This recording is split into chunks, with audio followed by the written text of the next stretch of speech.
Whether you're wanting a job that aligns with your values or want to be part of a $5 trillion industry, Islamic finance careers are on the rise. And after becoming qualified in Islamic finance and having talked to industry leaders, I've broken down 4 mandatory steps to land these roles, beginning with the first one, which is about industry knowledge. I want to be clear here, by industry knowledge, I don't mean Islamic finance knowledge, which I'll cover later in this video.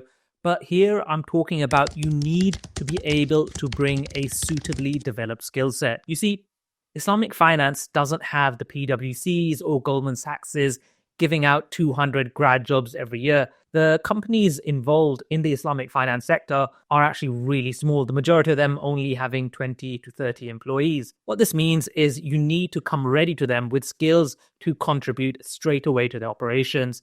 Now, as these companies get bigger, yes, you will start to see more generalist roles, but right now, to break into Islamic finance, the in-demand skills are the ones that you'll generally be getting from banking, law, consultancy, and accounting. The experiences from these sectors are both highly transferable and in demand at the stage that the Islamic finance sector is currently at. And looking at the founders of the top UK Islamic fintechs, you'll see that they also have these backgrounds as well. Kestrl, an app that helps Muslims grow their wealth, the founder was an accountant.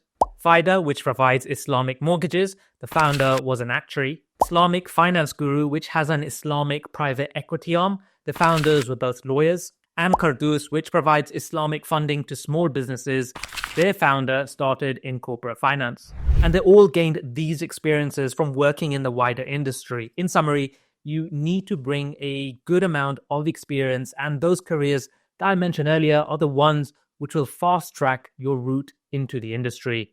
There is another way, though, to fast track your route into Islamic finance, and that's by being location free. So this is really about how quickly you want to enter the industry.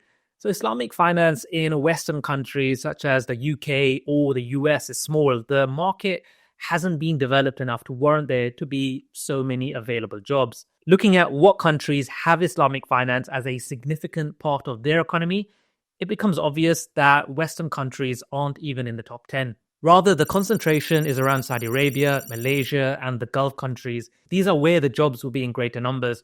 And while the UK is recognized as a Western country with the most developed Islamic finance industry, it's ranked 27th overall, showing you it's nowhere near those other countries we just saw. However, there is a shift in the sector, something that could open up more job opportunities for those living in the UK and the US.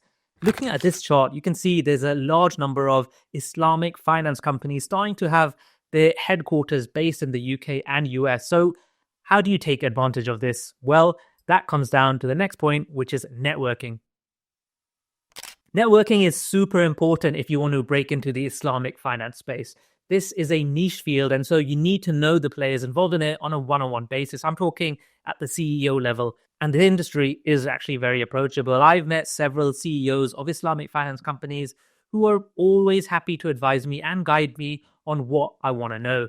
2 ways are reaching out to people online, such as LinkedIn, or find out what events that these companies will be at so you can talk to actual employees face to face.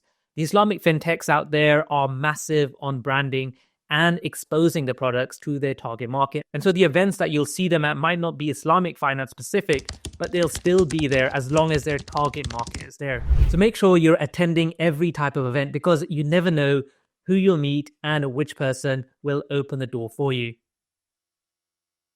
Now, at this point, you've probably been waiting for, but I'm going to let you in with some inside knowledge. An understanding of Islamic finance is not required to enter the industry. Let me show you.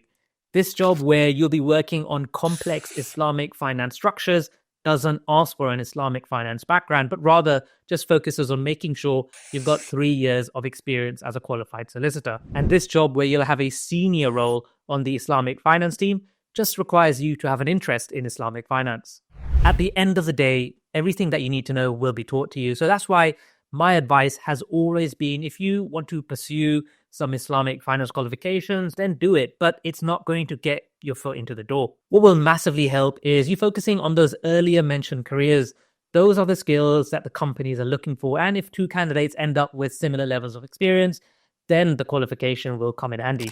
Of course, it won't harm any applications. If you just mention your interest in Islamic finance on your CVs, you would, of course, get questioned in an interview. So do make sure you know the basics of the topics. And to help, I've already made a video where I cover pretty much every topic you could get asked in an interview.